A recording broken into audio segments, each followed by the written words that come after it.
Right. No, it's usually. Times though, it does happen.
Morning. Welcome to the 4th District Court of Appeal and to our new courthouse. Today, also sitting on the bench are Judge May and Judge Demorgian. Okay, we're going to follow the docket as it is printed. We have 3 cases this morning, and the first case that we have scheduled is Obus versus State of Florida. Morning. Please announce your appearance and let us know if you would like to reserve some time for rebuttal.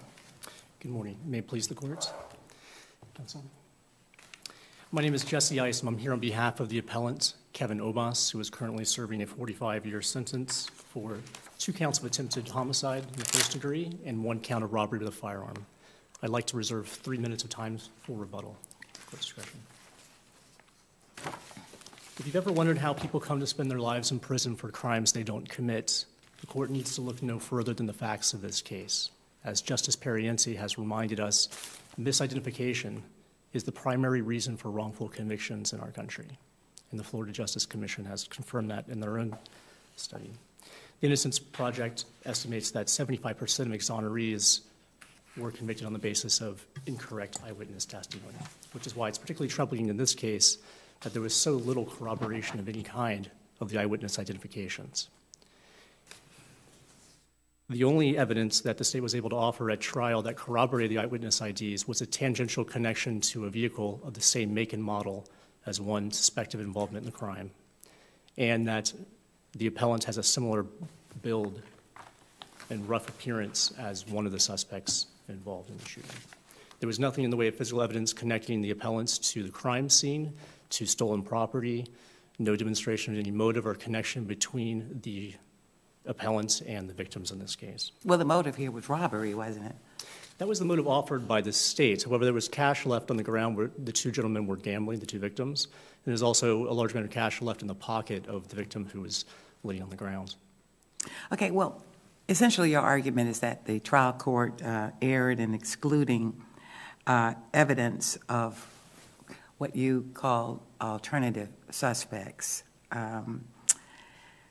But in order for the trial court to admit that sort of evidence, appellant would have had to establish a link between the alternative suspects or any evidence that was found in their car to the shooting in this case. And how did the defendant do that?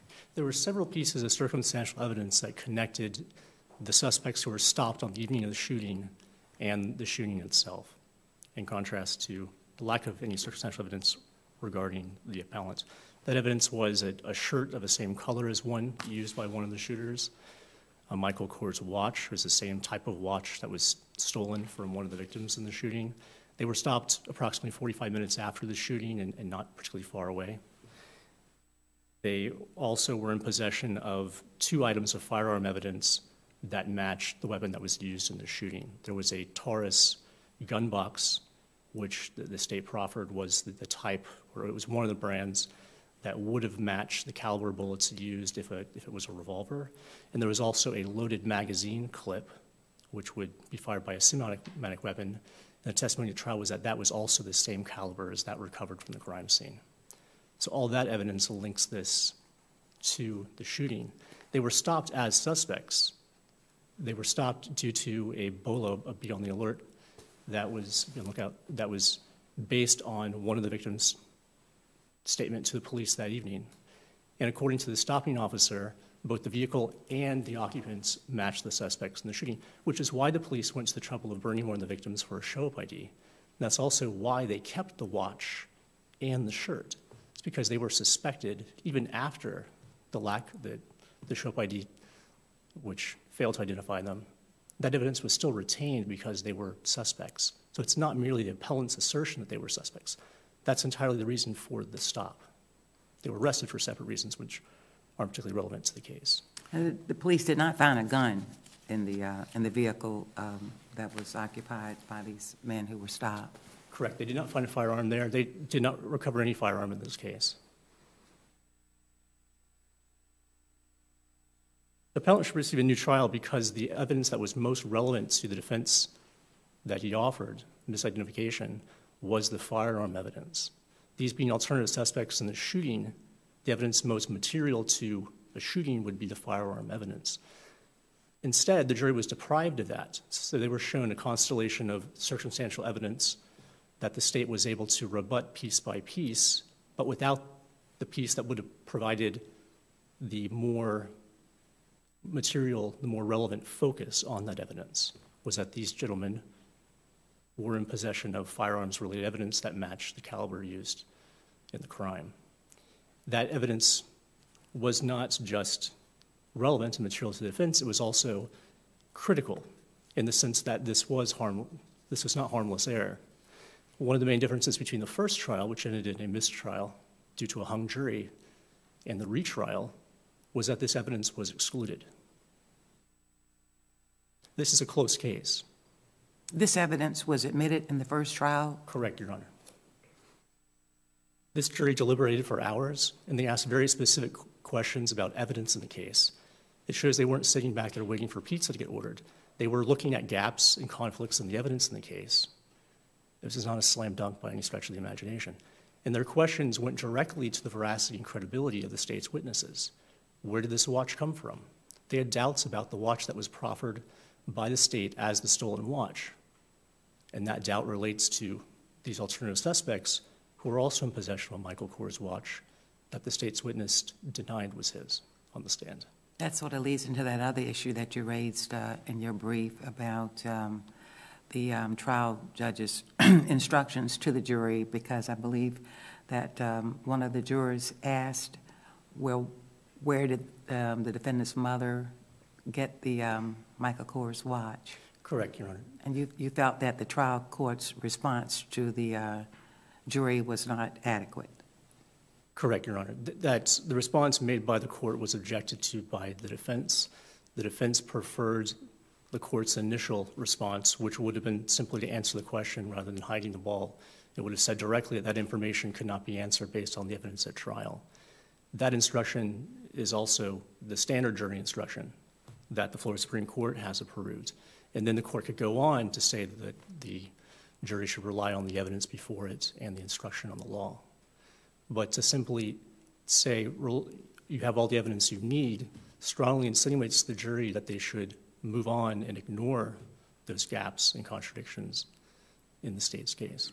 It almost seems though if the trial court had answered the jury in the way that defense counsel wanted it to, that would have constituted a comment on the evidence, you know, saying that there is no evidence here.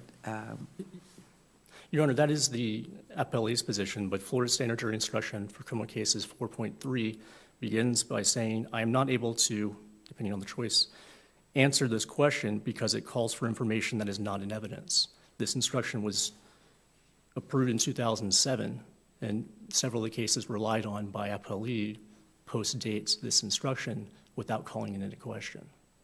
So for several years, this has been a standard instruction without the Florida Supreme Court revisiting its decision. The Hazouri decision is from 2012. It does not recede from this. This instruction does not comment on the evidence in an impermissible way.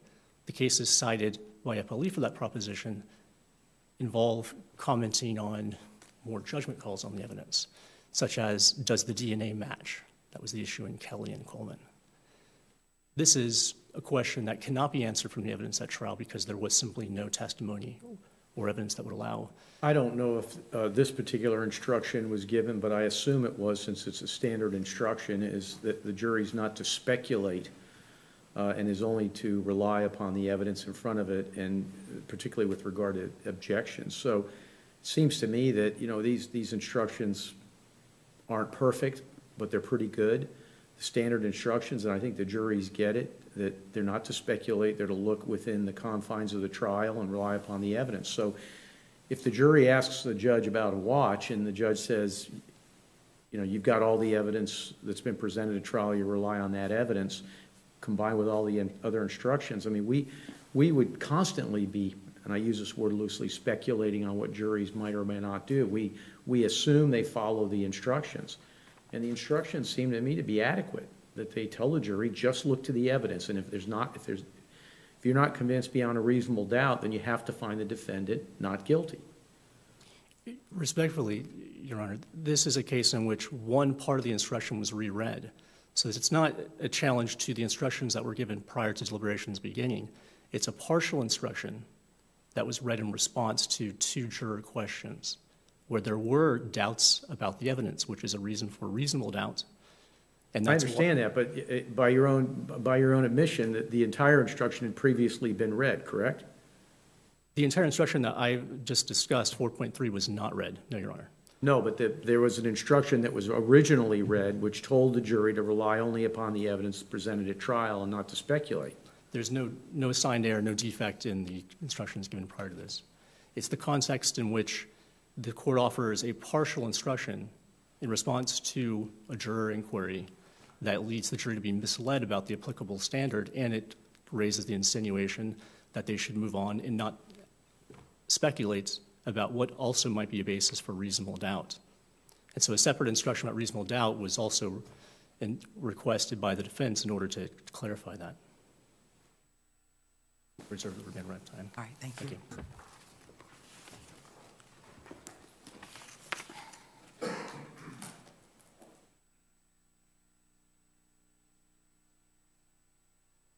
Good morning, Anisha Worthy on behalf of the appellee, the state of Florida.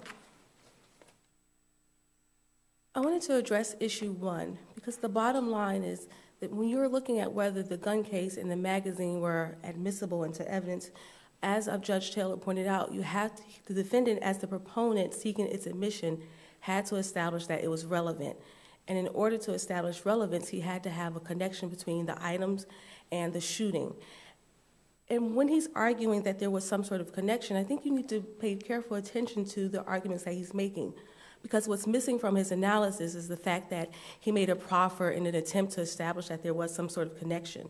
And during that proffer, for example, the only evidence that came out about the gun case was that it was a quote-unquote, a gun case. Here, he's saying that it was a Taurus gun case, but there was no sworn testimony admitted during that proffer establishing that it was a Taurus gun case. Well, wasn't the gun case in the car that the other people were in a revolver, and there was a semi-automatic that had been used at the crime? Wasn't that the distinction between whether the gun was the gun used or not? Well, there was no gun recovered from the car. Right. There was a gun case and there was a magazine that was loaded with .38 caliber bullets, but the detective explained during the proffer that that magazine is used in a semi-automatic weapon. And all the ballistics here established that the .38 caliber bullet recovered from the scene was from a revolver. So it's just the opposite. But there were 2 different types of guns. Yes, one of them was a revolver, and that's significant because when you load the revolver and you shoot a projectile from the revolver, the shell casing remains inside the revolver. And the detective explained that if the projectile that was recovered from the scene had been fired from the magazine, they could have expected to find shell casings. And then there was a video of the shooting.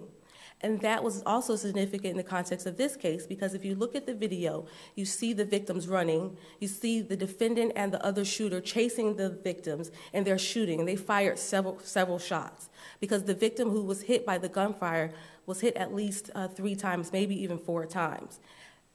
And there was also the projectile found in the store, and there was also another projectile that they couldn't recover that was in some sort of ice machine that was at the convenience store.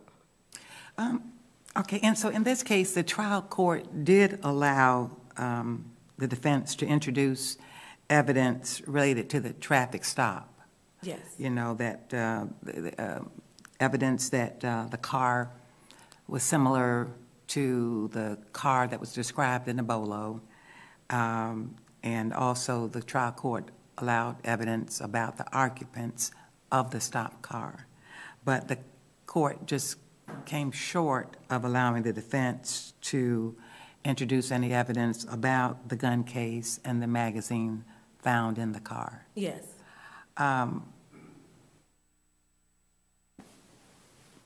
do you respond to appellant's argument that your arguments regarding the firearm evidence excluded by the trial court go to the weight of the evidence rather than its admissibility?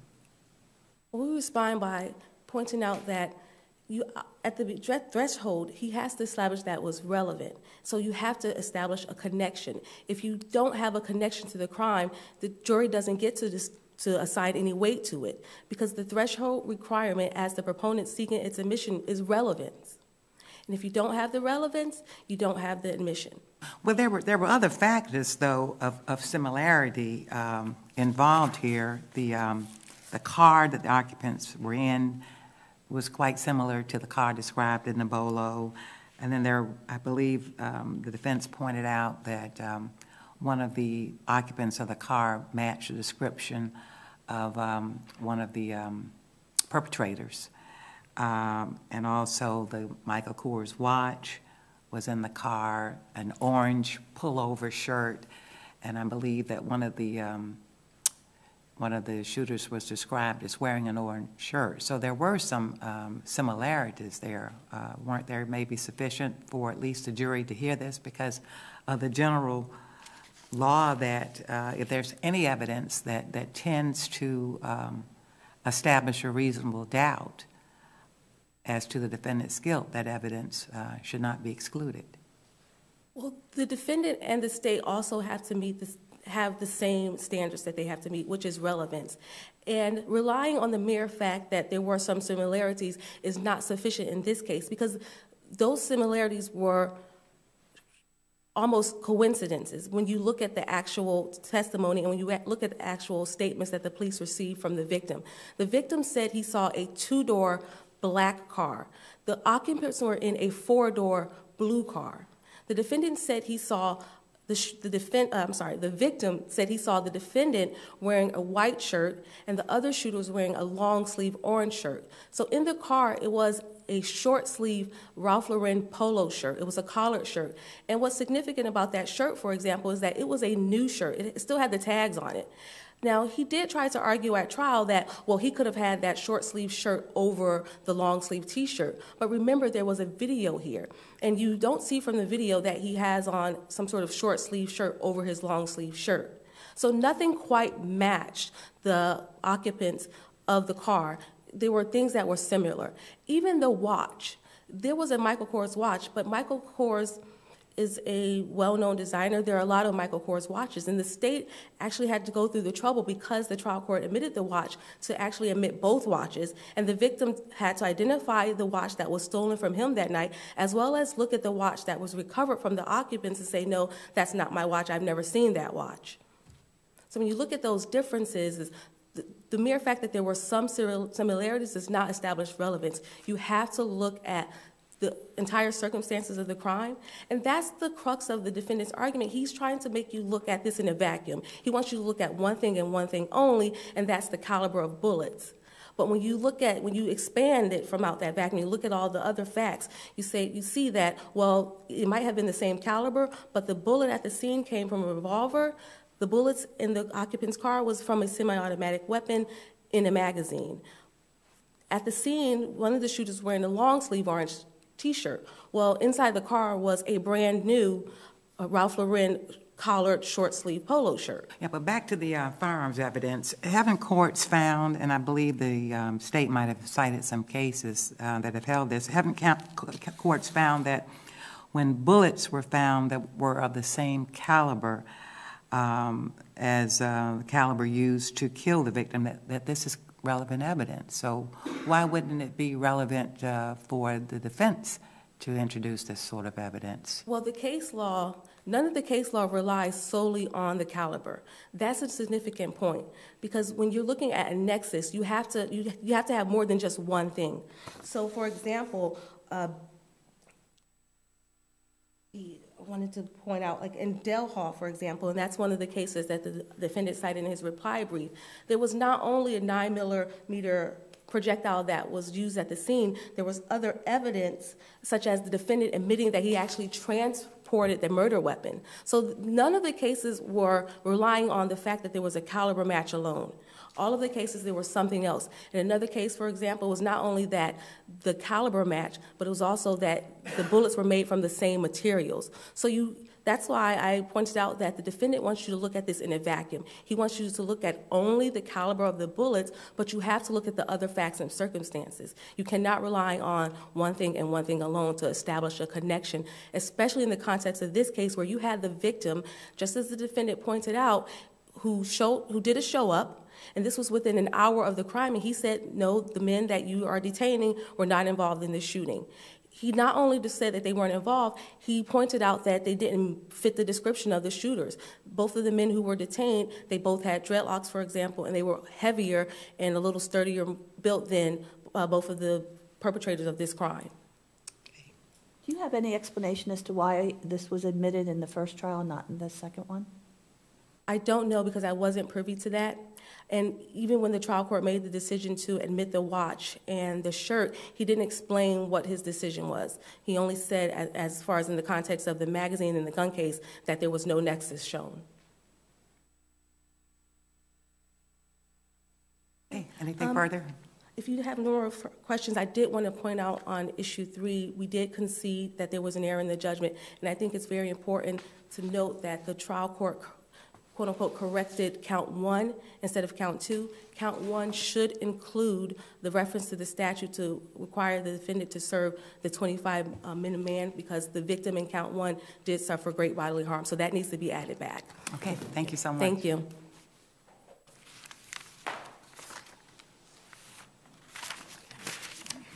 I'd like to briefly address a few factual discrepancies between appellee and appellant. First of all, the issue about whether or not this was a Taurus gun box, which would match a revolver, that was an admission of a party opponent. The state proffered that based on ballistics. Appellee just said all the ballistics evidence pointed to a revolver. The only ballistics evidence at trial was the caliber of bullets, and it was a kind of rough match. Could have been .357, could have been a .38, and based on a slug recovered from the store. That's the ballistics evidence. There is no tool mark analysis. There's that, and then there's an inference it's a revolver because no casings were found. State's evidence 1 was a video which shows a partial period of time during which a vehicle drives to the crime scene. We don't have any evidence of what else may have happened in the crime scene before police came to look for shell casings. But at any rate, the absence of evidence of shell casings is not evidence that there weren't any shell casings. That's just follows. How significant is it that there was a video of what occurred as to whether it really was misidentification versus true identification of the person who committed the crime? It's significant, but given the quality of the video, it doesn't inform us very much. You can't see facial features in the video. You can't see even colors in the video. It's black and white. You can't see sufficient detail to work out whether or not it's a 2-door car or a 4-door car. Perhaps there could have been some expert analysis of it that could have done something more, but what's actually shown to the jury is so rough you can't see any distinguishing features from that vehicle to say that it is appellant's vehicle One or the other. with alternative suspects. There's no license plate. For example, appellant's relatives, this again, this third-hand connection, the vehicle has a broken mirror. You can't see a broken mirror in this. There's simply no features. You can see both guns fire, so that's significant. There are 2 firearms involved. And there are 2 pieces of firearms evidence in the vehicle. It's not necessary that it relate to both guns. It could relate to either gun. But you were able to get in the fact that there was another car stopped soon thereafter with the 2 occupants, and the T-shirt and the watch all came in. It's just the gun that you're focusing on now. Yes. And the fact that the state is able to point to discrepancies for each individual piece of circumstantial evidence for those alternative suspects makes that other piece of evidence more significant and more harmful in its absence because it puts it into a very different context. It's almost as if appellee is expecting appellant to prove beyond a reasonable doubt based upon the totality of the evidence in the case that the alternative suspects are guilty, and that's simply not appellant's burden. Appellant only needs to show that it's relevant. Even if this evidence were found in appellant's vehicle and the state were attempting to admit this evidence at trial, the case law would allow them to do so. And when appellant attempts to do so as a criminal defendant, the standard is far lower. Instead, we have a discussion of a vast array of other evidence in the case that appellant is expected to rebut in order to show simply that someone is an alternative suspect. If the court were to look at the cases, I apologize, it looks like my time has expired. May I have brief leave to conclude that comment? If Your Honors would look at the cases offered by the appellant, the case about a pawn receipt, a photograph, a statement, Dean, Masaka, and Thornton, you don't see this very high standard that appellee expects appellant to satisfy in this case in order to admit those. In one case, it's simply appellant saying that's the guy, I know it's the guy, and trying to introduce a photograph. That's how much that was linked up. This is linked up in a short period of time, similar place, it stopped according to a BOLO, so police themselves believe these individuals are alternative suspects, not just appellee saying, let me show the jury a picture of this other guy who I said did it. If that was enough for Thornton, surely this is enough. There was no identification of these other suspects as the people that committed the crime, though, was it? There was no eyewitness identification of them. No, it would be identified circumstantially, as in many other criminal cases in which the state would argue that this is a very convenient thing to claim these are all coincidences, but in this state, they're in the posture of saying this is pure coincidence. Thank you. You. Okay, thank you.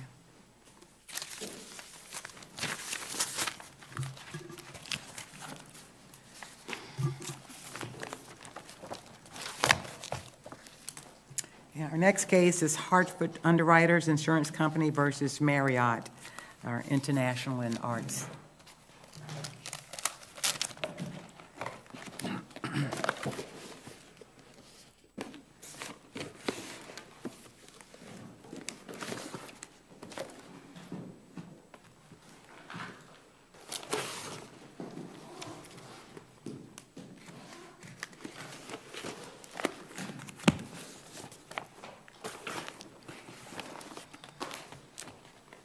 Okay, let's see, we have allotted 10 minutes per side in this case for oral argument. Morning. Breton Albrecht of Kubicki Draper for the Hartford. I'd like to reserve 3 minutes for rebuttal. The trial court erred by holding that Florida law applies and by denying Hartford any recovery on its workers' compensation lien. The key to all of the issues in this case is fairly simple. Both plaintiff and his employer made a claim for workers' compensation benefits under the Texas policy that Hartford issued to TRE Texas, which is the Texas subsidiary where plaintiff always worked and lived.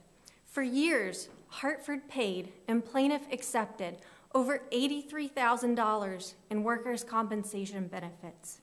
He cannot now evade Hartford's lien by claiming that he was never a claimant in the first place. Plaintiff has had ample notice of Hartford's intent to claim a lien on any recovery in his personal injury action. Hartford filed its first notice of lien in the injury action in 2011. So plaintiff had almost 5 years, at least 4 years, in which he had actual notice of Hartford's intent to claim a lien. And plaintiff knew or should have known that Texas law would apply to any recovery on the lien. When you say that the plaintiff and his employer filed a claim for workers' compensation benefits, you're referring to the employer being the Texas company and not the New Jersey company with whom he had an employment agreement and with whom he took or got instructions, I guess, about his job, and the same one in which he signed a non-compete clause, all of that. But you're saying it's the Texas company that applied, correct? Not the New Jersey. Well, Your Honor, and first of all, Hartford's position is that the place of plaintiff's employer, and technically whether he was employed by one or both companies, the New Jersey parent company, technically, and or the Texas subsidiary, is irrelevant in the choice of law analysis. The key here is that a claim was made under Hartford's policy. Who initiated the claim, it was on behalf of Hartford's employer, TRE Texas. The head of human resources and the payroll administrator was out of the New Jersey office. And although 5 years after the fact, no one could recall exactly who completed the first report of injury, there were several other workers' compensation claim forms submitted on behalf of TRE Texas by Diane Zaviani as, again, the HR and payroll administrator, both for the parent company and for all of the subsidiaries. And yes, even though plaintiff had signed the non-competition and employment agreement with the parent company. That same agreement said that it applied also to the subsidiaries, and more importantly, it didn't say that it terminated anyone's employment with any of the subsidiaries. So plaintiff himself testified, even if this court does consider the issue of employment to be relevant, which again Hartford maintains it's not to the choice of law analysis. The key is that a claim was made under the Hartford policy, and Hartford paid the benefits. Did Hartford argue that the plaintiff should be stopped from disclaiming he was an employee of the Texas company because of the fact that the claim had been made? Hartford did raise an estoppel argument in the regards to the fact that he accepted benefits, that he should be stopped from asserting that he's not a claimant or that Hartford doesn't have a lien. Whether the precise wording was with regard to the employment, I believe that was at least raised on rehearing. But certainly the gist of the argument, however it's phrased, is that plaintiff cannot accept benefits and then claim that he was never a claimant in the first place. And again, plaintiff knew or should have known that Texas law would apply to the lien. He could not have been surprised. Even in deposing the personal injury defendants in February 2015, plaintiff's counsel was asking questions like, and I'm quoting from pages 622 to 624 of the record, under workers' compensation law in Texas, if I'm injured, how are my lost wages compensated? And if I'm injured in Texas, if I am injured under Texas workers' compensation law and I have a side business, does Texas workers' compensation insurance compensate me for income I've lost from my side business? And later, he even asked the injury defendants to admit that Hartford had a workers' compensation lien. These were Texas benefits. They were paid in Texas to a Texas citizen plaintiff under Texas law and the Texas policy that was issued to TRE Texas, which again, it's the Texas subsidiary where plaintiff always worked and lived. Regardless of who technically the employer was, whether it was one or both companies, there can be no question from the multiple workers' compensation claim forms submitted to Hartford on which Hartford was entitled to rely that this claim was made under the Texas policy. And the evidence was unrefuted that the Hartford policy is a policy that was issued to cover the Texas locations and the employees in Texas. The place of the accident, and again, even plaintiff's employer, are largely irrelevant for choice of law purposes. As this court held in Maryland Sound versus Simmons, under Lex Loci Contractus, a workers' compensation lien is governed by the law of the state where the workers' compensation insurance policy was made and issued for delivery. Here, there can be no question that state was Texas. Wasn't the first lien that Hartford filed asserting a lien under Florida law?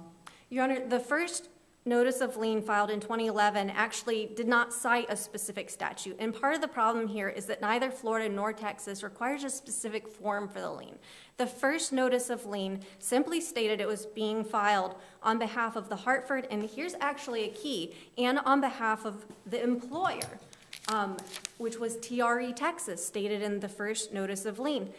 That was the only notice of lien on file for the next 4 years, and plaintiff never once complained that he wasn't a Texas employee until much, much later. Now, well, isn't the second notice of lien? That's correct, Your Honor. Referred to Texas law, correct? Well, the second, there were 3 notices of lien. I just described the first, and the second, Hartford amended to cite the Florida statute, section 440.39, the concern being that since this is a Florida injury action, that the lien should cite the Florida statute. And again, the issue being part of the problem, neither Texas nor Florida prescribe a particular form or contents for the notice of lien. So the second notice cited Florida law, but then in email correspondence between the parties, essentially plaintiff demanded that Hartford, if you're going to claim a Texas lien, you need to withdraw your Florida lien. So subsequently, on down the road, as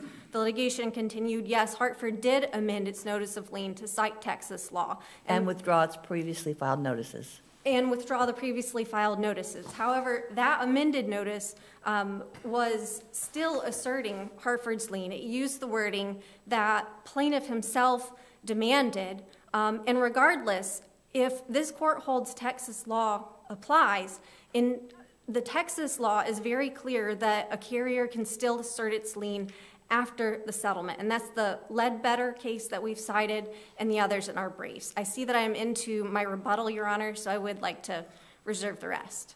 Okay, thank you. Thank you, Your Honor.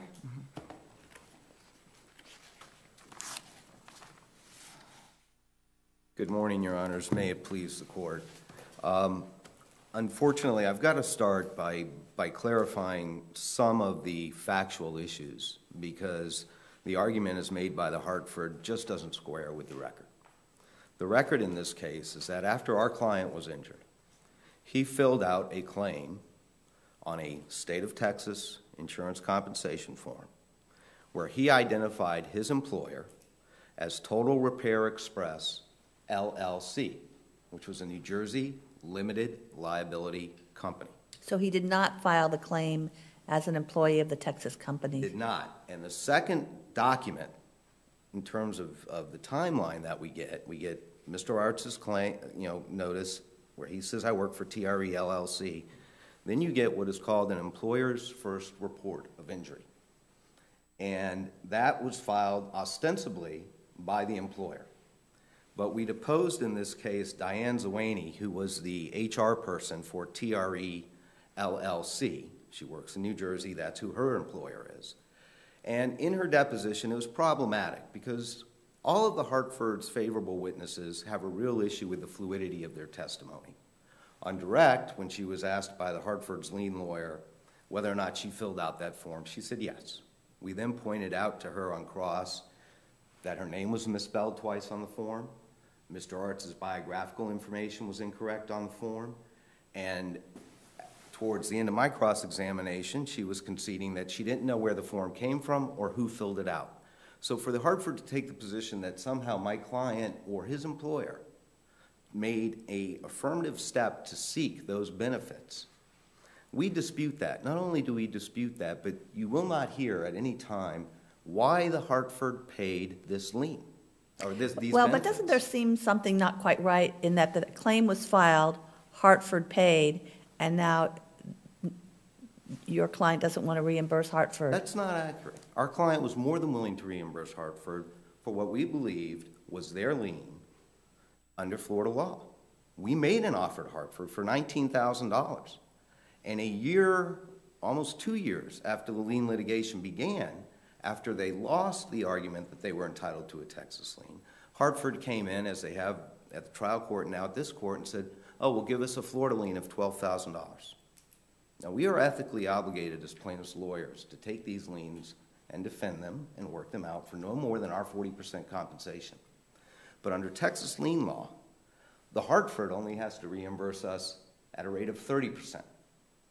Under Texas lien law, Mr. Arts gets no recovery for his personal injuries. Why? Because under Texas law, whatever is left over after the lawyers are paid and the liens are paid is considered an advance by the Texas insurance compensation carrier for future medicals. So all of that goes into a set-aside. The Texas lien law compared to the Florida lien law is like comparing a tiger to a kitten. And the court is correct that the Hartford filed multiple liens. They filed something that they call the Florida pro rata lien, which did not make an express reference to TRE Texas LP. Then, at the time the case was settled, there was a lien in the file that said they were claiming a lien under Florida law and that they had paid the benefits pursuant to Florida statutes 440. Now, why is it, and why should this court accept that a professional adjuster for a professional insurance company and an attorney who has a PhD in jurisprudence both file a document that says we are claiming our lien under Florida law, and we accept that when we settle the case, we know we're going to get certain deductions that are different in Texas than they are under the Texas lien law. And we are the ones who are claimed to be stopped from claiming that Texas law applies, not them. Why can't they be held to the pleadings that they filed in the court? That they're Apparently they were. professionals?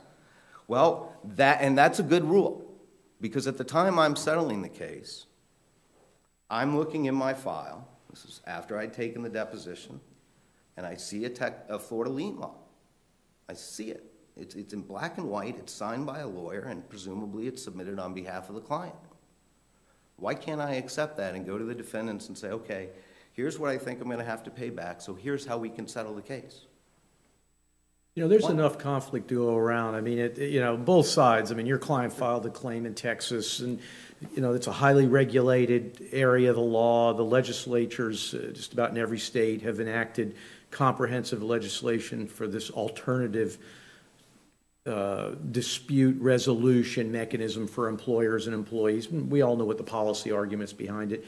What troubles me is that, you know, I mean, your client filed his claim in Texas. And the citizens of Texas have the right to say, okay, you file a claim here, you go by our rules. Because it is such a regulated industry. Well, the citizens of Texas also have an expectation that their workers' compensation carriers will be paying for claims that are covered. I mean, here you have literally a situation where they voluntarily paid a claim. We don't know why, because even though they used the claim file to prepare their witness's testimony at the hearing as well as in her deposition, they did not want us to look at that claim file. So we don't know why it was paid. What we do know, and you're right, it's heavily regulated, and there is a Texas statute.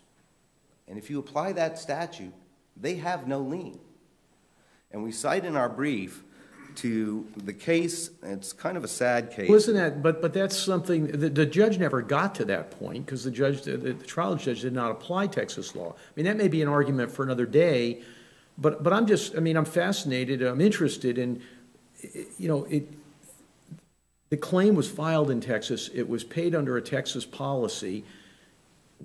Why wouldn't this be resolved by Texas law? Now, and you'll get your day in court and make these arguments that you're making in front of the trial judge as to why your client shouldn't have to pay a dime to reimburse the carrier, the Hartford in this case. And again, it was never our position that we shouldn't have to pay a dime. We made I know that. I mean, I know you all tried to settle the claim. That's in the record. But certainly, under Texas law, it's clear there is no lien because he was not a covered employee. Yeah, but we don't get to that issue. The only issue we're going to resolve is whether or not the judge should have analyzed all of these matters under Texas law or Florida law. The trial court applied both. The trial court said, I think Florida law applies, but if I apply Texas law, you don't have a statutory lien because he's not a covered employee. So in other words, it wouldn't have mattered whether the trial court applied Texas or Florida law because the trial court in this case found that he wasn't a covered employee. Right. The outcome's the same. The only reason they don't have a Florida lien was because they made a strategic decision. They didn't withdraw the Florida lien because we said so. They withdrew the Florida lien because in responding to a summary judgment motion, and that's when they withdrew the lien, when they were filing their response, they wanted to be argued that the Florida lien was a nullity. So they withdrew the lien, and in the response to their summary judgment motion, they came in and they said, well, you can't consider what we filed at the time that Mr. Lebedecker and Mr. Reed settled the case. That was a strategic decision. The decision to pay the benefits in the first place. We don't know the basis of the decision, but we know it was an incorrect decision because the trial court clearly found he was employed by the New Jersey company. That finding of fact is entitled to deference before this court. So the final analysis, the question really comes down to this. Should they get what I would consider to be this super lien, this Texas lien, where they don't have to pay the lawyers their full 40%, where they get to take anything that's left over and sort of put it in, it's not a set-aside. What the law is in Texas is they don't have to pay any more benefits until the net recovery is expended by the plaintiff on medical expenses. Should they get that kind of a super lien when, one, we didn't ask that they pay those benefits because we filed a claim seeking to get benefits from TRE LLC. And two, when they come into court with a formal pleading that says that they are seeking a lien under Florida law. The ultimate question in this case isn't whether they have a lien under Texas law or they lien under Florida law. The ultimate question in this case is an insurer who voluntarily pays benefits when they should not do so, who then in a judicial proceeding specifically says, I have a lien under Florida law, be relieved of their obligation to live and die by their pleadings and to only pay claims when they ought to be paid. I mean, the purpose of the lien law is to save them money. The way you save money is you don't pay claims you're not supposed to pay. So the Texas lien law was much more favorable to Hartford than the Florida lien law? Correct. We have been holding $87,000 in our trust account for 3 years. If this court determines that that is properly liened by the Hartford, then in the absence of other circumstances, because there was another workers' comp carrier in New Jersey, and subsequent to this litigation, they've picked up the obligation to pay the future medicals because they were properly charged with covering the accident. But ultimately, at the end of the day, the Texas law takes that entire net recovery and says employer, or it says carrier, until Mr. Arts spends all of that net recovery on his medical bills, you have no obligation to pay any further medical expenses. It's highly confiscatory. I'm not making a public policy argument, but I would ask the court to place themselves in the shoes of a personal injury lawyer settling a case. He's got to figure out how to stretch that client's recovery. And if the carrier says it's a lien under Florida law, you're going to get a reduction under Manfredo if the plaintiff didn't get a full recovery. We're going to have to pay the full 40%. We're going to have to pay our freight. There's no 10% discount because we're an insurance company. The plaintiff's lawyer is entitled to rely upon that. And for the Hartford to suggest that they should be relieved of the obligation to file a proper pleading, and they should be relieved of an obligation to scrutinize claims when they come in to the Hartford's office to determine whether or not they're appropriately extending coverage, I believe is inconsistent with the statutory claim. Because if you take their argument to the logical extension, anybody who came to them wrongfully or rightfully and asked for benefits, which did not occur in this case, but if it did, they would fall under this Texas lien law regardless of what the lawyers were doing in court. But your position is even if the court analyzed this totally under the lex loci contractus theory and applied Texas law, under Texas law, your client was not a claimant because he wasn't an employee of the Texas company at the time. The language used by the Texas Supreme Court is that, and this is in the State Office of Risk Management case, is that the employee is that the claimant has to be a covered employee. And the court goes on to state a carrier has no right to cover any portion of a third-party recovery that represents a non-beneficiary interest. Well, we're a third party. Mr. Arts is a third party to that contract. He's not employed by TRE Texas. He's not a beneficiary under the policy because there's no coverage for him. So do you have to disgorge all the money you got from the Texas policy and go after the New Jersey policy? I would think that that would be a claim that would have to be addressed between the Hartford and Hanover. And I suspect they have addressed it, Judge. I don't know, but I suspect. There's frequently cases we run across where employers have, or insurers have, inter-insurer agreements on how they're going to handle things like subrogation. Heck, they had a claim for equitable subrogation in this case. But they didn't make it because they wanted the whole enchilada. And if we had known that we wanted the whole enchilada before we settled, we could have said to the underlying defendants, no. Did your client submit the paperwork? I assume your client initiated the claims process on the workers' comp claim? That's not what the testimony was. Well, explain, what was the testimony as to how the claim, the workers' comp claim, I apologize, I know we're well over our time. And I apologize. Okay. Explain what happened in terms of who initiated the claim and where was the paperwork filed? The short answer is the employer initiated the claim by giving him a form to fill out. He was living in Texas. They gave him a Texas form.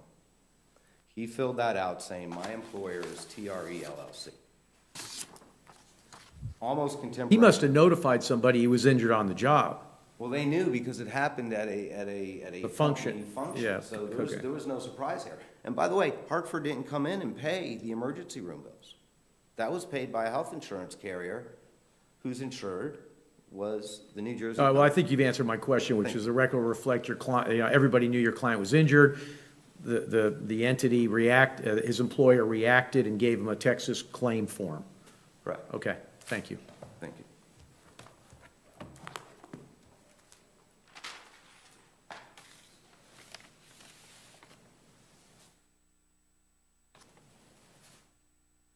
May it please the court. I'll address as many of those points as I can in the brief time that I have.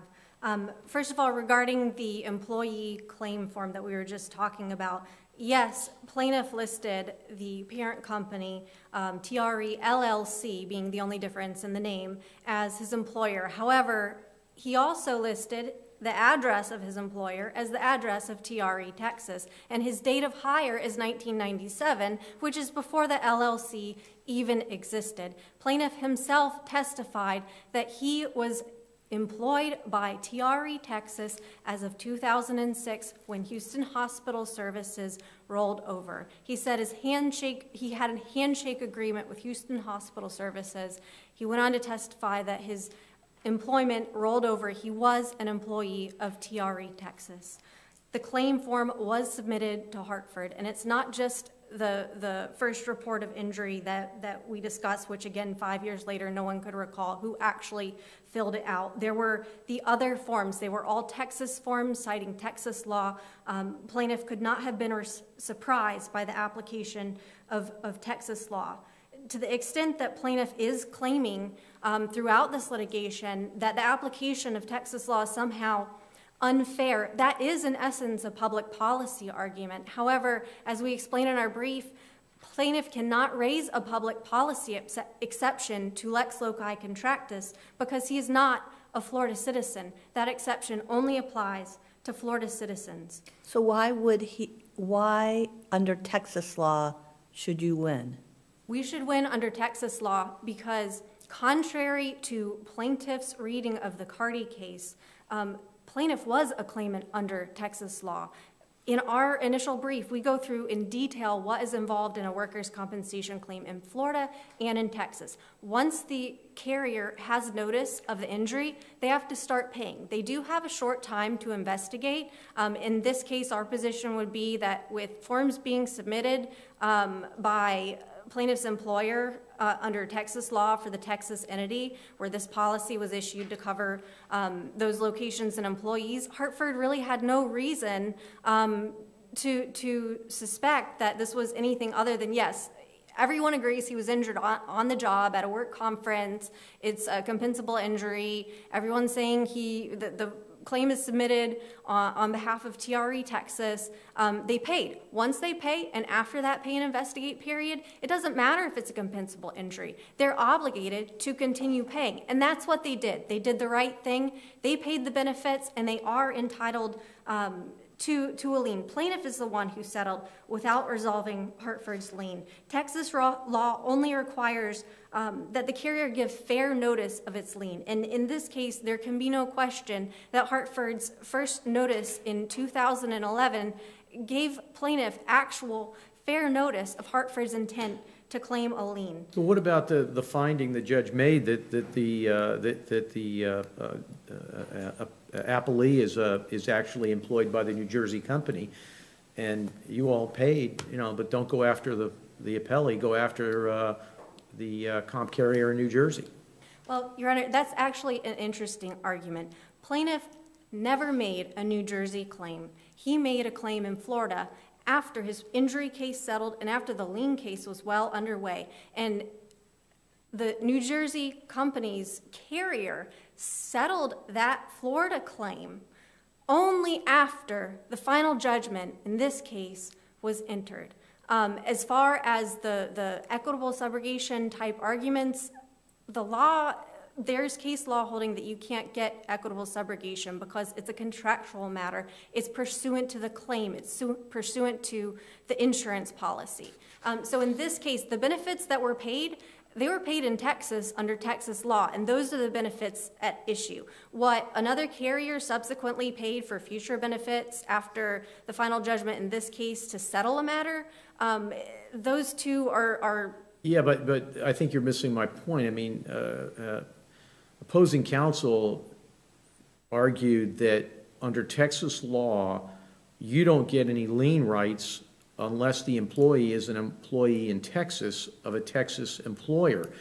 And since the judge made a finding that the employer here is not a Texas employer, the law doesn't apply to you. And, you know, he's saying, I mean, we feel bad for you, but you should have never paid those benefits, and you're stuck. Your Honor, and we've gone through this in detail in our briefs, so I will summarize briefly. First of all, again, it's Hartford's position that whether one or both companies was technically his employer is not relevant. And we've gone through in detail what it takes to make a workers' compensation claim in Texas and Florida. And again, after the pay and investigate period, I mean, the claim was made on behalf of the TRE Texas entity. This was the policy that covered the Texas locations and the employees in Texas. There's no question that he was an employee of TRE Texas. There's no evidence that ever terminated, but even if he's considered a TRE LLC employee, once the claim was initiated, Hartford had the obligation to pay. So Hartford, for these reasons and those in our briefs explained in detail, Hartford is asking this court to reverse the final judgment and to remand to award Hartford a recovery on its lien under Texas law. Or alternatively, Hartford does request reversal with remand to award a lien recovery under Florida law.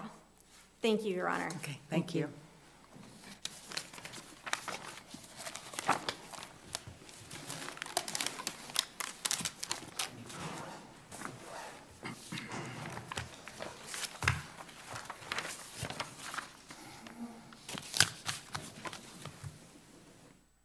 All right, the last case that we have this morning is Ocean Concrete versus Indian River County. And we have allotted 15 minutes per side for oral argument in this case. Good morning. Good morning.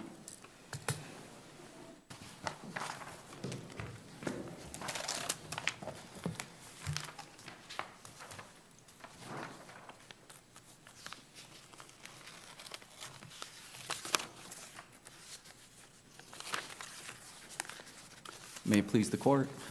Yes.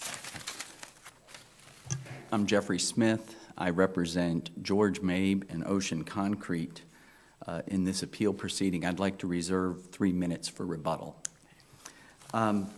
This case concerns property rights of my client, Mr. Mabe, a small businessman who in 2004 purchased a piece of real estate in Indian River County for the express purpose of developing a concrete batch plant.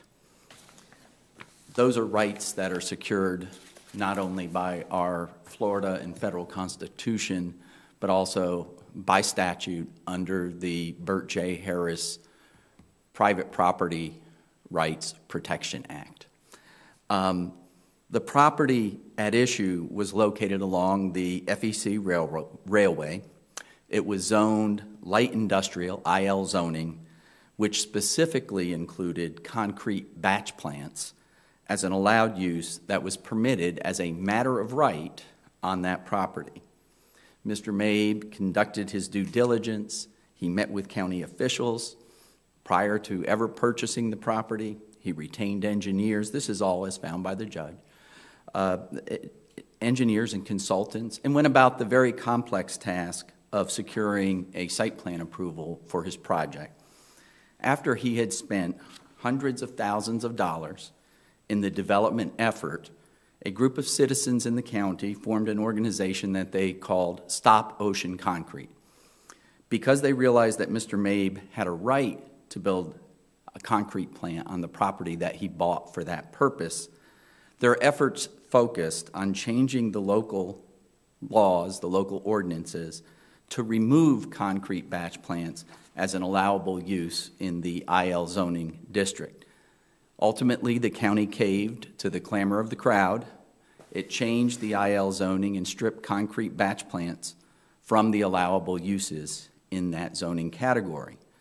Mr. Mabe, however, continued his efforts and filed the lawsuit in circuit court below, which is the subject of this appeal, while simultaneously moving forward to demonstrate that his site plan application, which was submitted before that change, had met all the requirements of the code when it was submitted, and that he had a vested right to have that application approved because he had invested hundreds of thousands of dollars in the process.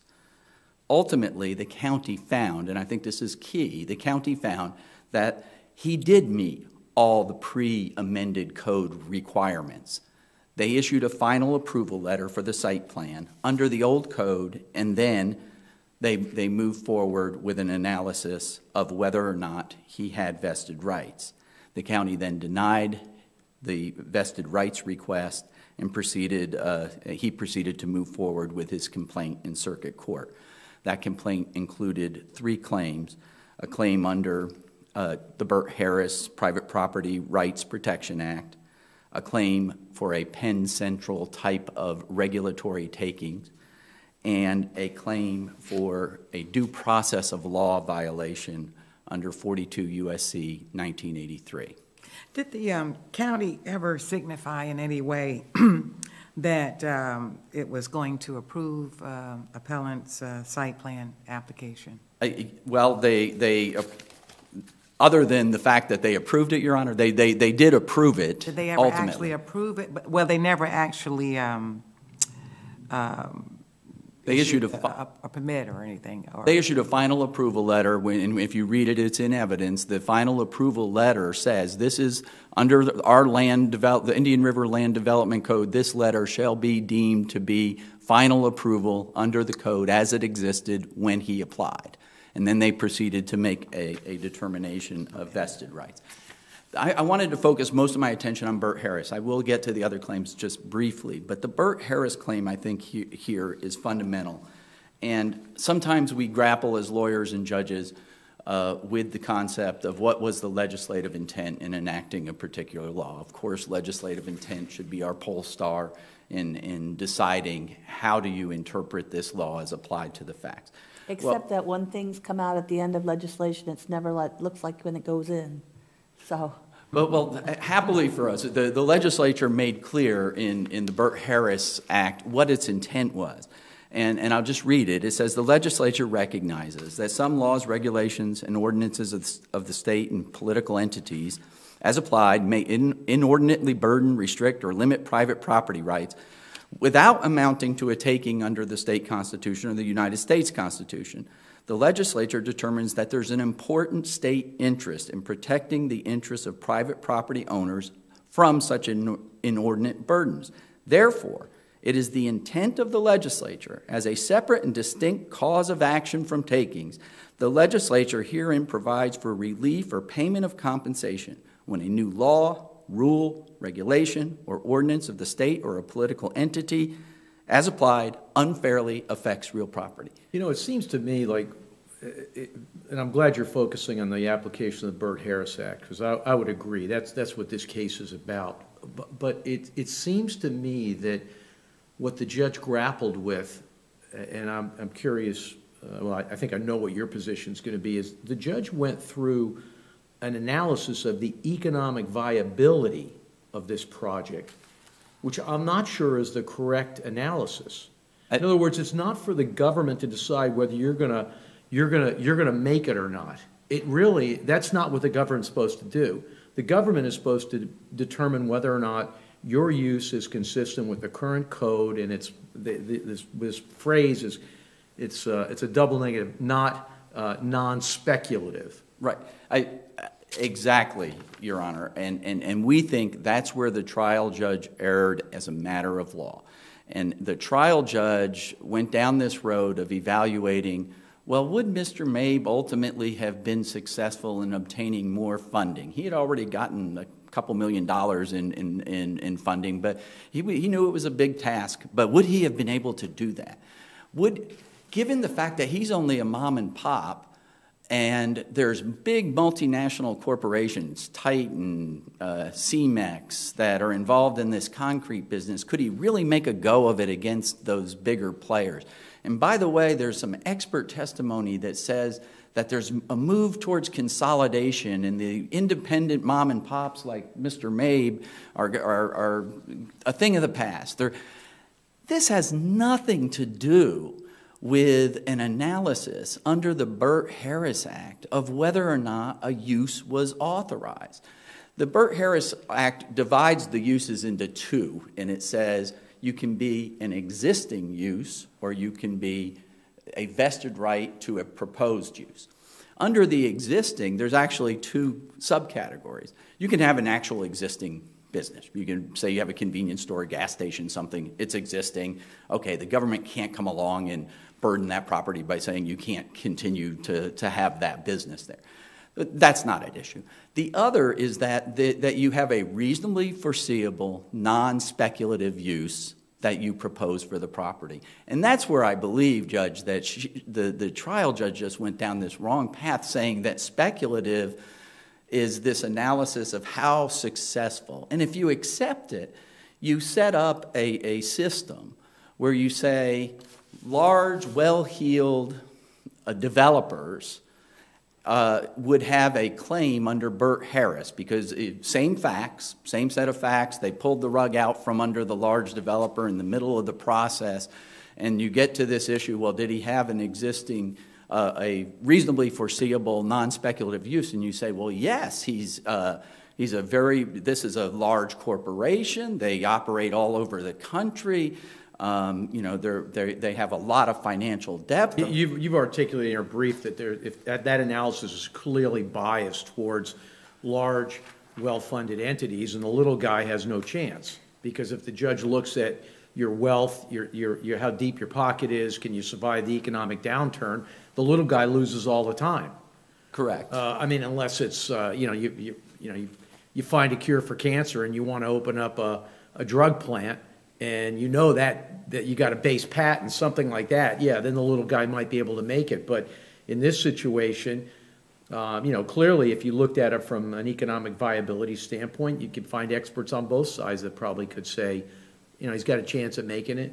If there's a downturn in the economy, he's not going to make it. What about the I mean, I think your argument is well articulated in your brief on the the non-speculative nature. What about the compatibility argument? Okay, and compatibility, again, I think the judge erred both as a matter of law, and plus I'm not sure there's competent substantial evidence to get where she got. But the issue on the law is, as a matter of law, when you have in land use a use that's designated a matter of right in the code, meaning you don't have to prove more other than you have to get a site plan, but you don't have to meet conditions. So there's uses in a land development code, you'll have conditional use. It's allowed sometimes if you meet conditions X, Y, Z, and those usually have to do with things like compatibility and, what are you going to do? As part of a site plan process, the second issue on compatibility, as part of the site plan process of approval, that's what you do, is you show how you're going to make your project not offensive to the neighbors. So in this case, that meant things like lighting, dust analysis, noise analysis, et cetera, et cetera. All of that, the planning director conceded when he sat down with the applicant on the front end, there were no compatibility issues. Never said, oh, this is a problem with compatibility of neighbors or anything. Never said that. Is compatibility, is it per se compatible when your code allows that specific use, and then the burden shifts to the government to establish why it's not compatible? I think the compatibility issue here, quite frankly, is a matter of law.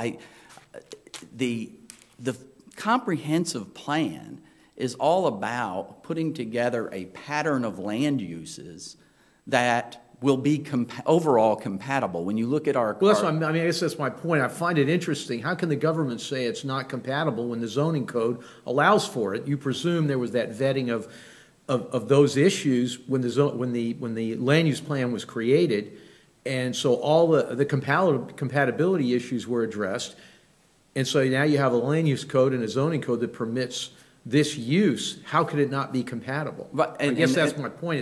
Is it per se compatible when it is a permitted use? I believe it is, Your Honor, and I think it's compatible because it's compatible both under the comprehensive plan, and it's compatible because the staff throughout the process never raised compatibility as an issue. That was an after-the-fact thought when we were in trial of, oh, I went out and I did a prevailing winds test and I collected some dust from a porch of a neighbor, and you know, it's not competent substantial evidence to overrule the determination that these were compatible uses. I see I'm running out of time already. Well, I just have one very general question.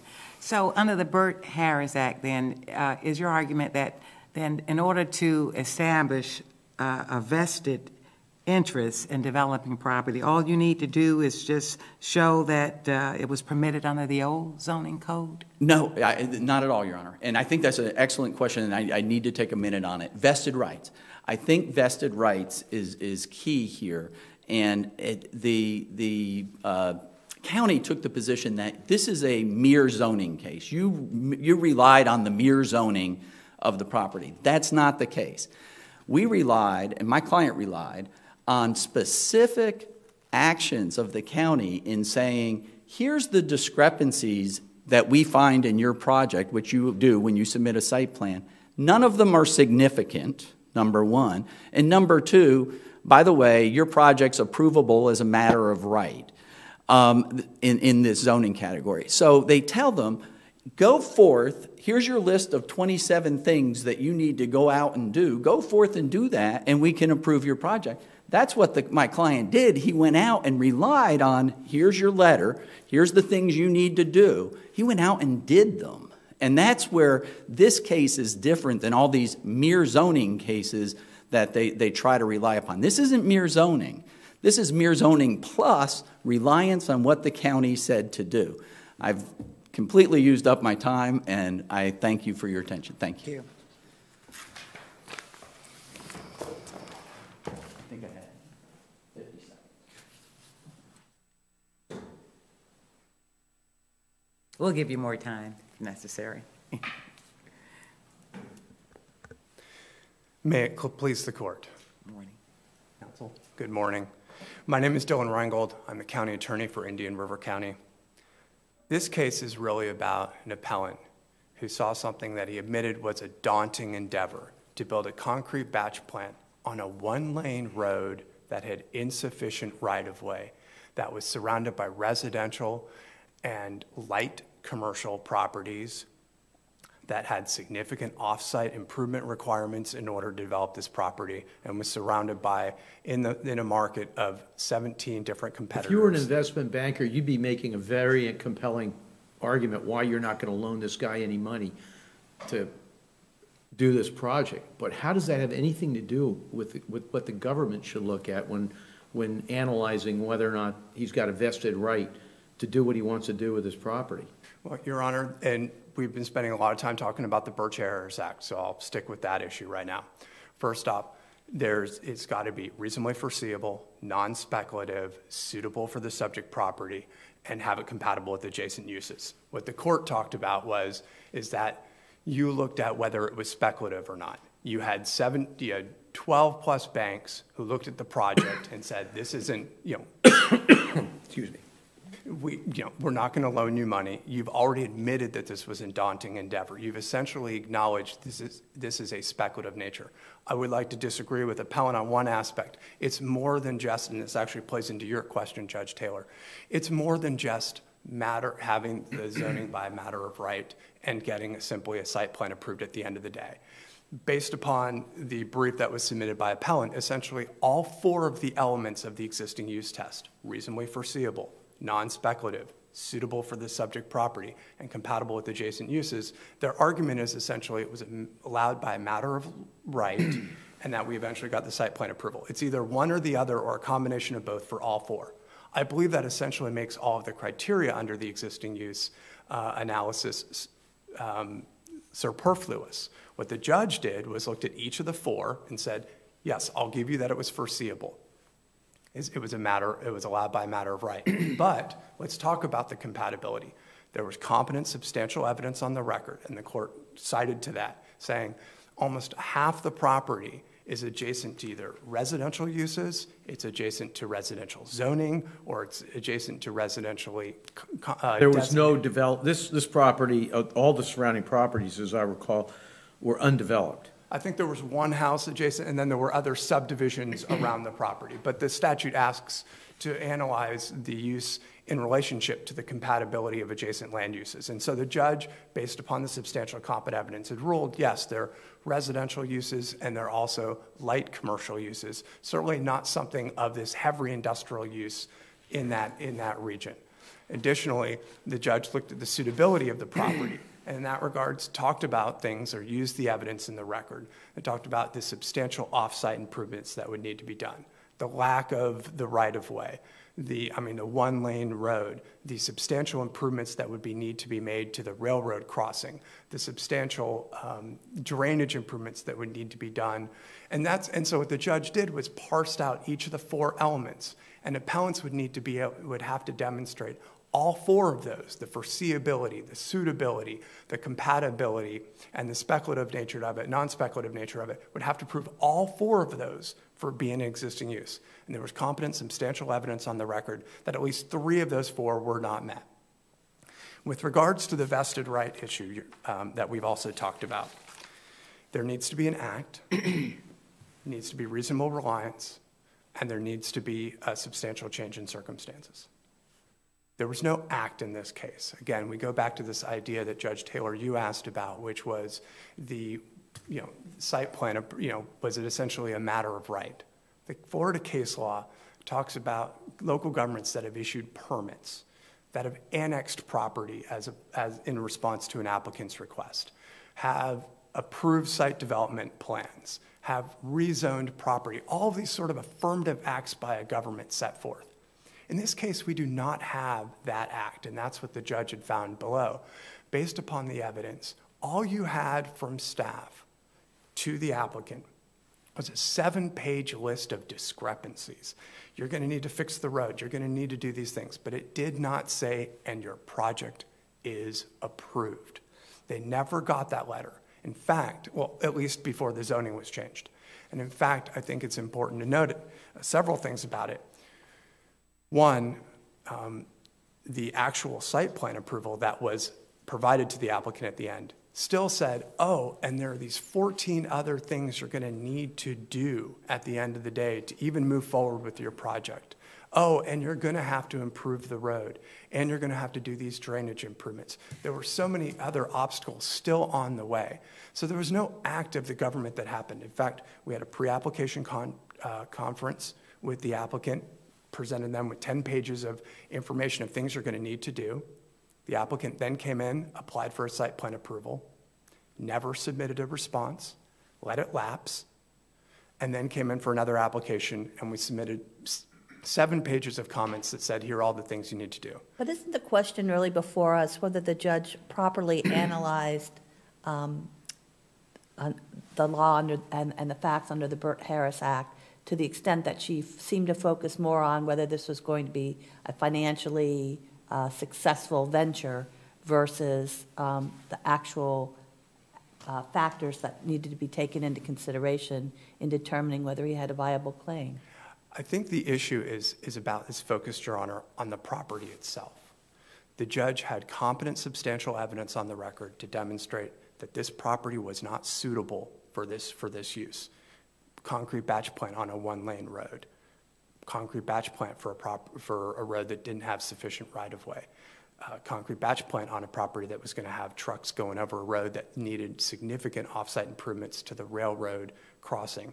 It was not necessarily an issue about Mr. Mabe and his ability, or Ocean Concrete's ability, to be a successful business. The facts that were found at trial, and the competent substantial evidence demonstrated in multiple ways how this was not suitable and was not compatible and was a speculative in nature. But to Judge May's point is that the judge didn't analyze it that way. She took all those factors and said, this is never going to fly. It had nothing to do, and I'll tell you, I look at the compatibility argument. I mean, and which is what I asked opposing counsel. If the zoning and the land use plan permit that use, it's per se compatible. Now, you can say, well, you know, but you've got a concrete plant and you've got residential down the street. But all of that was part of the discussion for the county when the county approved the land use plan. So to me, it seems that it's compatible per se. The judge didn't analyze it in that way. The judge analyzed it as whether or not the project was economically viable, and by determining the project was not economically viable, it's not compatible. It's not a non-speculative use based on the economic viability, and that's, I mean, it just seems to me that that's exactly what the Burt-Harris Act is trying to stop, because, you know, the government shouldn't be in the business of telling private citizens whether they're going to make it or not. Well, and Your Honor, when the Burt-Harris Act has 4 specific elements. Is it suitable? Is it compatible? Is it non-speculative? Is it foreseeable? I think what the judge did rightly was say, I'm going to look at all the evidence, and I'm going to do more than you can't just simply under that 4-part element test say it was allowed by right. Therefore, check the box. It meets all 4. I think that's and that begs the question, and I appreciate your comment, and I know it's sincere.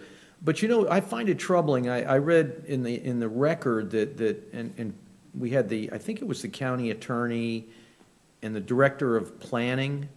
There was a conversation about whether or not the change in the code, the land use plan, would impact this particular project. And I think the director said, well, this would be very unfair to stop this development and pull the rug out from under the appellant in this case. And the county attorney, I think, responded, and correct me, you can, if I have the players wrong, correct me. But you know, from an estoppel standpoint, because within, I think permeating under all of these concepts is the idea of the fairness, estoppel, detrimental reliance, these things these equitable principles we know in the law.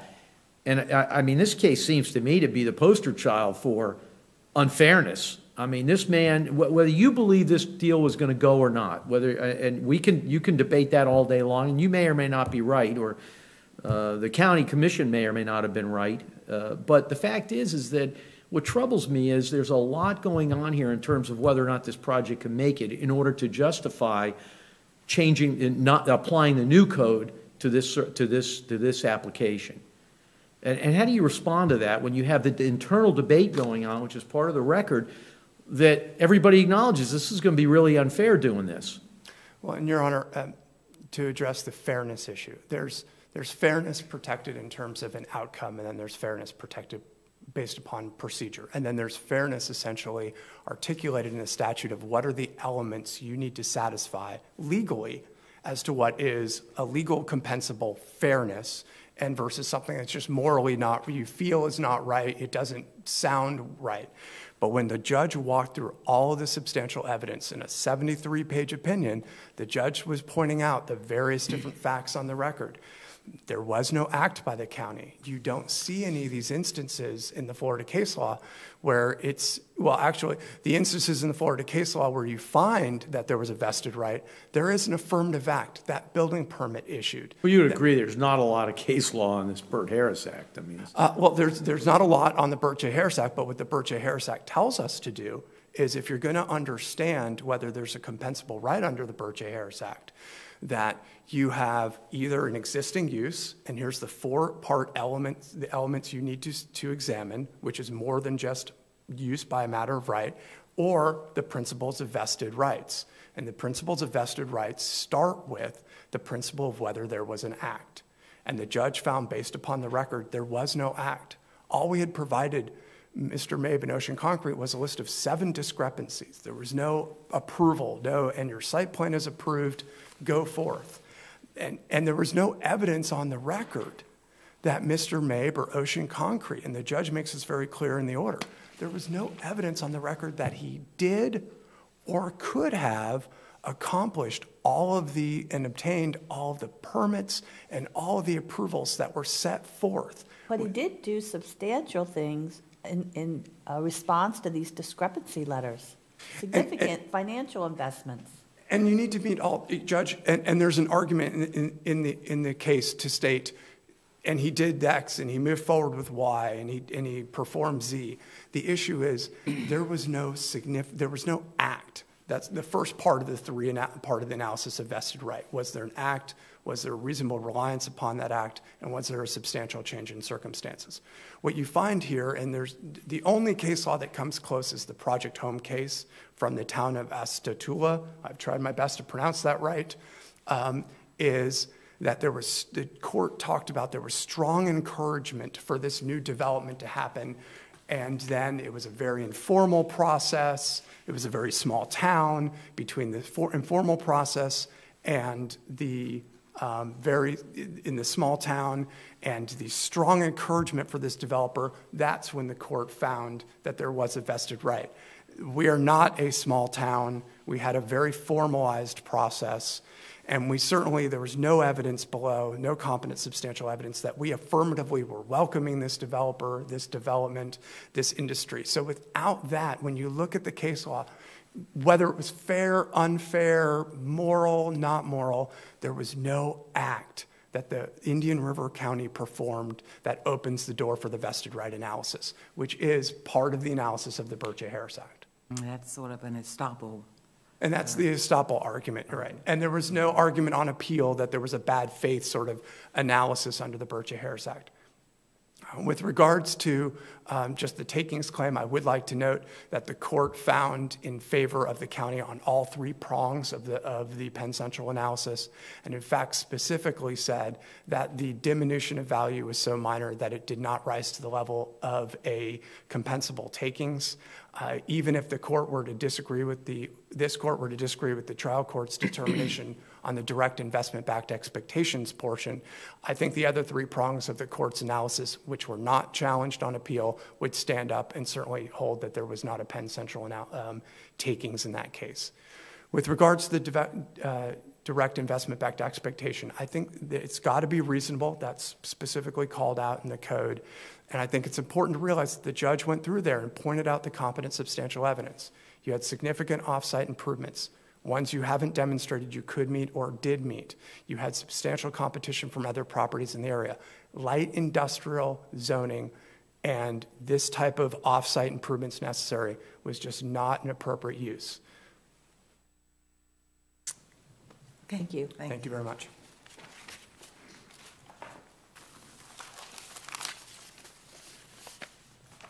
I know I have very little time, so I'm going to be as brief as I can. The first thing I want to point out is that on this whole issue of fairness, that when the county adopted this ordinance, I think it's very telling what they were doing. And I'm going to segue a little bit into the due process claim. But the motion by the commissioner was that they adopt this new ordinance. They know that there's only one application out there, the one possible grandfather. And the motion was that they pass this new ordinance, and this is the language: void of any exception or merit for grandfathering of vested rights. So it was sort of the heck with fairness and vested rights, or what's fair. We're doing this, and we're doing it to apply to you. That raises this whole question about the due process claim. Let me just ask you, what is the act? Because your opponent said that there was no act upon that the county took upon which your client relied in moving forward. I would point to these. There was the action in submitting what are called technical review committee letters, two of them which were very specific and said, if you go out and do these things, if you change your position in reliance on this document that says you can get approval, go do these things. He went out and did them, and he spent money to do it. That plus when they started to change the law, the memos going to Judge DeMorgan, your comment about Mr. Bowling's wondering about the fairness. When they issued memos originally, the they said, this will not apply to Ocean Concrete. That's another action that he relied on. This is not going to apply to you. But they changed their tune. One thing I want to point out on the due process claim is the exclusion of videotape evidence. And I just want to read you what the judge excluded, because we've challenged this in the brief. And this is what the P&Z Commissioner Fleischer said.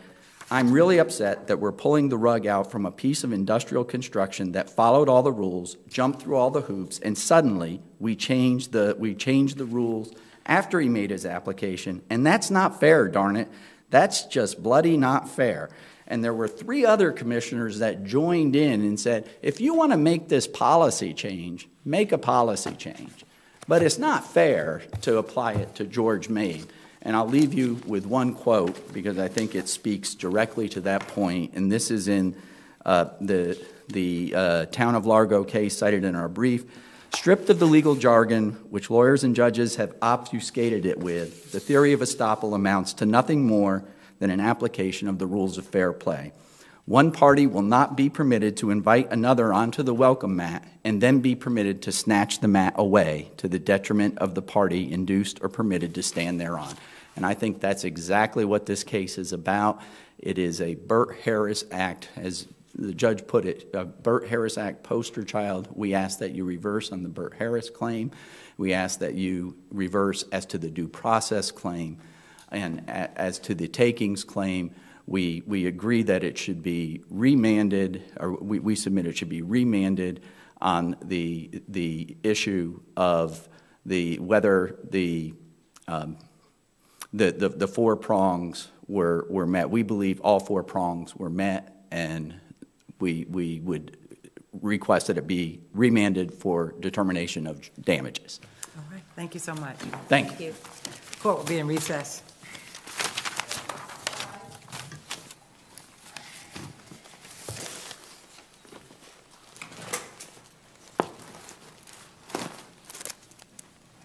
This war with me.